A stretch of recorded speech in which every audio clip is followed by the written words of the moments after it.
Well, I want to say hello and welcome. My name is Jill, and as you saw in the title, the question I wanted to talk about today is, as we old women age into an Earth catastrophe future, what is our role in deciding the fate of humanity? And I'm going to get most women aren't sitting around thinking about that, but I am going to tell you, if you are, post 40, post 50, you are aging into a wildly uncertain future. And I believe, old women have a role and a place and a very powerful part in this process. So that's what I want to talk about.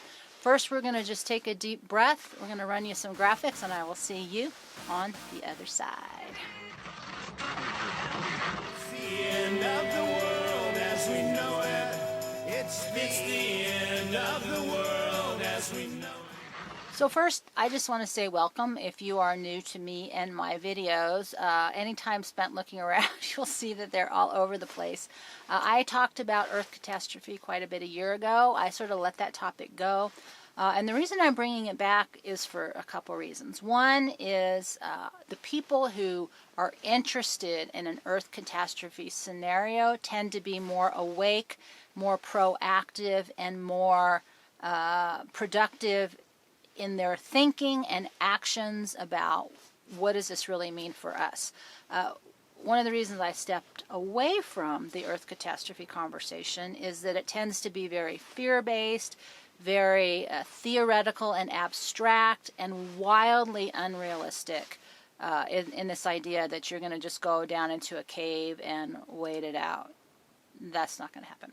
So the first thing I wanted to say about this and about what I want to do with you is I don't believe in living from a place of fear, but I do believe the best way to deal with uncertainty and fear is information, education, and then an action plan as we make decisions and how we frame that idea.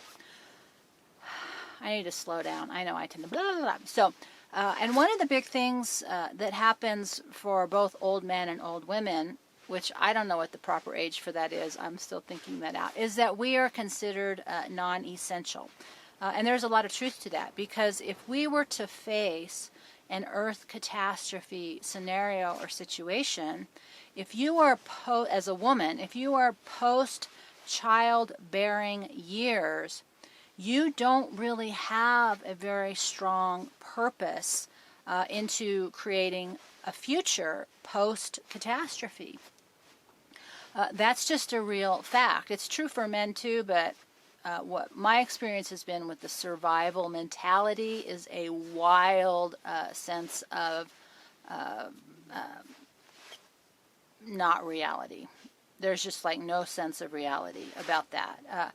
So I'm very practical, and I already know that I am not going to go hunker down in some kind of cave and try to wait out 150 years of snow by being cold and hungry and depressed because it's dark all the time.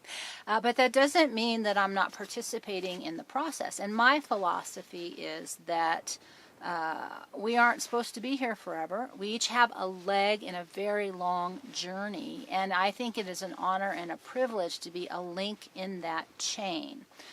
One of the things I think that's happened in our culture is that we don't care. I made a video recently saying I do care, because I am exhausted with people saying to me, I don't care, it's not my problem, I'll just let the younger generation deal with it. And the only way to deal with an Earth catastrophe scenario at any age is for it to be a universal world coming together moment. It needs, and we all know that they're building underground bases, and we all know that there are lists, and we all know that we're probably not on those lists. And that freaks people out, and so they do all kinds of crazy things, and they invest all kinds of money in bunkers and locations and all this kind of stuff. And if you're fabulously wealthy and that's how you want to spend your money, okay. But that isn't, we're not here to survive an Earth catastrophe and at the same time not pay attention to what's going on to our life. And so this is how I was thinking about it this morning. At a personal level, if you look at some of my videos, I've I'm talking about what I call one-woman restoration. I am in the process this year of doing a restoration of who I am as a woman, of my own feminine energy in relationship to the masculine, the human, and just this next phase, this post-parenting phase, which is kind of where I think, I'm not a maiden anymore. The mother, I'm past the mother age, and I don't like crone, but post-parenting I think is a little bit better. So, and I'm being faced with limitations. And part of my question to myself is while I'm still physically semi-capable of creating a new structure in my body, in my home, and in my community, what do I want that to look like? Because these are my decline years. How do I want to experience them? How can I bring quality? And the qualities I'm looking at are simple, beautiful, and wild. I think humanity needs to have that same conversation. How are we as humans, if we truly are in we are in an extinction event, whether we want to acknowledge that or not, but if we are on the edge of catastrophe, as humans, how do we want to experience this end phase? And Hollywood and fiction writers and media, because it's popular and it's fear-based and it's shocking and it sells, is conditioning us for a very violent, scary, apocalyptic zombie future. Well, I don't personally want to engage in that. I can't control if that happens, but if I can input into the conversation, I want the same thing for humanity right now that I want for myself. I want to enjoy at the highest quality of my life with the time I have left. And that takes some effort. I am having to restructure, and it's hard work, just as humanity would have to do a restructuring. And I don't think we will, but I do think we can make the individual choice. And I think the power of old women, our post-parenting women, is that women are the keeper of relationship, of tradition, of family, of foundation, of ritual, of what is good, right? It's the glue that holds the people together. And, I was a social worker. I worked with a lot of death and grief and crisis. And I'm going to just be really honest with you. Nobody on their deathbed talked about how big their pantry supplies were. They didn't talk about their toys. They didn't talk about how cool their underground cave was. And they certainly didn't talk about all the guns that they had. What they talked about was their regret in relationship to their relationships. And it doesn't mean abandon all these things. It does mean perspective and choices, because the limitations of getting older mean that we can't do everything and be everything to everyone and always at all times. So we have to make some hard choices. And the young girls don't really know a lot about the old traditions. I'm having this kind of resurgence of wanting to explore my roots. The more people tell me it's bad to be white, the more I'm like, well, what does that even mean? And what are my ancestors? And how did they cook? As I am trying to outfit the horse trailer, I'm asking the question, well, how did my ancestors cook? Because I want to go as off-grid as possible. If I don't have electricity, how do I want to heat my home? How do I want to cook my food? How do I want to store my food? And so instead of taking a global approach, I'm going with, well, what did my ancestors do? And I have, a Northern European background, and they used wood stoves, and cast iron. And I'm like, okay, that helps. Those limitations help me formulate a plan. But the principles of survival are universal. The specifics, not so much. But women have always been the backbone of family and of community and relationship. And if there's anything old women can bring to this party as we age into catastrophe, it isn't how our bodies personally are going to survive. It's what are we going to plant seeds in the future generations, because that's what women always did. They gathered in circles in the red tent. They passed on stories. They shared wisdom. They had babies. They taught children how to be grown-ups. They understood herbs and medicine. They understood food. They understood clothing. They understood all these things that are at the essence of our survival as a human species, things we've given power and control over to everybody else. Most of us wouldn't know how to heat our homes or cook or source our food if our lives depended on it. But it's those connections, the caring, even when, when you're young and you think what your grandparents are doing is stupid, when you age into your grandparents' time, you're like, wow, that stuff was really important. I wish I had kept those traditions on. And we're in this unique moment of overwhelm and distraction. And we have to pick and choose, I believe, what we want to focus on, both personally in our post-parenting and our old woman years, and in our collective human years. What do we want post-humanity decline to be? And I personally don't want to live in a zombie apocalypse world. But if we are passive and if we are afraid and we want to just shut down and hide out, I think that's the world that we will create. And old women, like old men, used to hold a lot of power in the tribe and in the community, and we have chosen to abdicate that. I know there's a tendency to say, it's all a young man, a young woman's game, and but that only happened because we allowed it to happen. The people over 50 have all the money, they have all the resources, they have all the wisdom. The only reason that nobody cares about old people is because old people haven't chosen to care. And I haven't said this out loud yet, but I think one of the dangers that we've been sold is that we are supposed to be retiring back into our adolescence.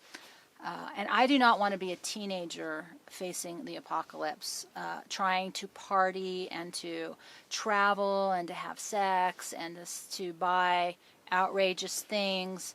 I don't believe there's purpose or value in that. And so it becomes a value-based question. As we age, we have to reestablish what we value, what is valuable, because we can't do everything, be everything, and have everything. And we have to choose based on our values. I think that is the happy path. I think that is the powerful path. I think that is the peaceful path. And not judge what everybody else is doing. And that's where I think all this anger and frustration gets, is we look around and they go, oh, you don't know anything. And I've been part of that because it's super frustrating, right, to see all these big things happening out there and nobody cares and nobody's listening and nobody does the work. And I, step it back even further, thinking, everybody running around trying to blame the world for what's happening and then build underground structures where they store a lot of food, which are going to immediately fill up with water and or be covered by snow. To me, that's crazy. And as an older person, I do not want to be 80 years old hobbling around trying to figure out how to survive some kind of nuclear winter for 30 years. That is like zero interest in my book. But I do not think that I am valueless. One of the things that happens as you age is you are physically less productive and competent.